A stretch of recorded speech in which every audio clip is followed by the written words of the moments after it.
নমস্কার বন্ধুরা, ঝর্ণার বাঙালিয়ানায় সবাইকে স্বাগতম জানাচ্ছি। বন্ধুরা, শীতের দিন চলে আসছে আর বাজারে প্রচুর পরিমাণে পোয়া মাছ পাওয়া যায়। আজকে আপনাদের সাথে পোয়া মাছের রেসিপি শেয়ার করব। আজকে পোয়া মাছ আমি বন্ধুরা ভাপা করব, সরিষা বাটা দিয়ে ভাপা করব, আর সেটা কড়াইতে না, পাতায়। তার জন্য এখানে আমি 4 পিস পোয়া মাছ নিয়েছি। লবণ দিলাম, মরিচ দিলাম, একটু ধনিয়ার গুঁড়া দিলাম, হলুদ বাটা দিলাম, এবার সরিষা বাটা দিলাম 2 চামচ পরিমাণ সরিষা বাটা। বন্ধুরা, এটা আমি সরিষা বাটা দিয়েই করতেছি। আর দিয়ে দিলাম ধনিয়া পাতা। আপনারা যদি পেঁয়াজ রসুনের সাথে দিতে চান দিতে পারেন। এবার সরিষার তেল দিয়ে ভালো করে আমি মাখায় নেব, এপিট ওপিট করে, যাতে এই সরিষা মশলা যাতে মাছের সাথে খুব ভালো করে মিক্সড হয়। আর যেহেতু পাতায় রান্না, সেই জন্য আমার মাখাটা কিন্তু খুব ভালো করেই দিতে হবে। আমি এদিক ওদিক ফিরায়ে ঘুরায়ে সব সরিষা যাতে মাছের সাথে খুব ভালো করে মিক্সড হয় সেভাবেই মেখে নিচ্ছি। আপনারা এভাবে মেখে নেবেন। বন্ধুরা, যারা কোনো দিন পাতায় মাছ খাননি তাদের বলবো এভাবে পাতায় মাছ খেয়ে দেখবেন।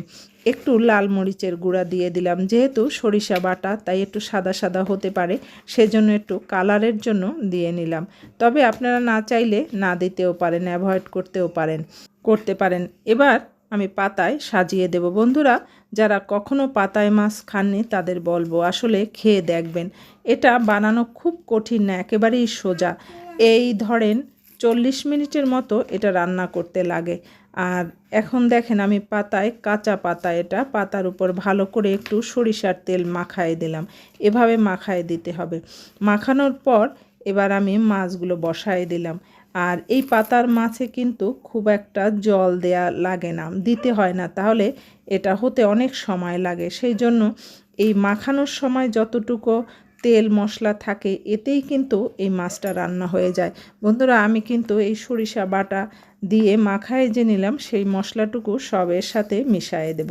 এই পর্যায়ে বন্ধুরা, যে যেখানে বসে আমার এই রেসিপিটা দেখছেন সবাইকে বলবো, যদি ভালো লেগে থাকে তাহলে লাইক দিবেন, শেয়ার করবেন, আর যদি আপনার তার চেয়েও ভালো লাগে সাবস্ক্রাইব করে দিবেন। আর বন্ধুরা দেখেন, আমার পাতার মাছ কিন্তু দেয়া হয়ে গেল। আমি একটা ফ্রাই প্যান বসায় দিলাম, আর দিয়ে দিলাম আর একটা ছোটো পাতা। আর এই ছোটো পাতার উপরে আমি মাছের পাতাটা বসায় দিব।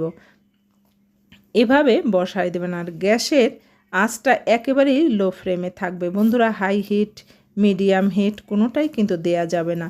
আমি পাত্রটা ধুয়ে হালকা একটু জল দিয়ে দিলাম, আর এটা ঢাকনা দিয়ে রান্না করব। একটা কথা মনে রাখতে হবে, পাতার মাছ রান্না করতে হলে ধৈর্য থাকতে হবে। আর এই মাছ হাই হিট, মিডিয়াম হিট কোনোটাই কিন্তু রান্না করা যাবে না, একেবারেই লো হিটে দিয়ে এভাবে ঢাকনা দিয়ে রান্না করব। আর এই মাছ রান্না করতে মোট 40 মিনিট সময় লাগে। প্রথম পর্যায়ে লাগে 25 মিনিট, আর পরবর্তীতে লাগে 15 মিনিট। প্রথম যে আমি পাতাটায় রান্না করছি সেটা আমার 25 মিনিট লাগবে। আর পাতাটা এভাবে তুলে দেখব যে নিচে একটু দাগ লাগছে কিনা। যদি নিচে দাগ লেগে যায় তখন উল্টে দেব। আর উল্টানোটাও বন্ধুরা সোজা, একেবারে এরকম একটা পাত্রে ঢেলে দিবেন পাতার এক মাথা ধরে।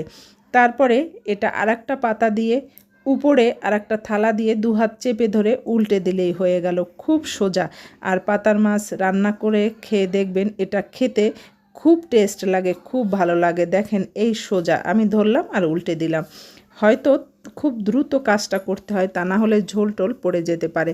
বন্ধুরা, আমার এপিঠ কিন্তু হয়ে গেছে। এবার আমি আবার ফ্রাই প্যানটা বসায় দিয়ে পাতাটা আবার ফ্রাই প্যানের মধ্যে দিয়ে দিলাম। বন্ধুরা, এবার আমি 15 মিনিট রান্না করব। আর এই 15 মিনিটও কিন্তু আমি লো আঁচেই রান্না করব।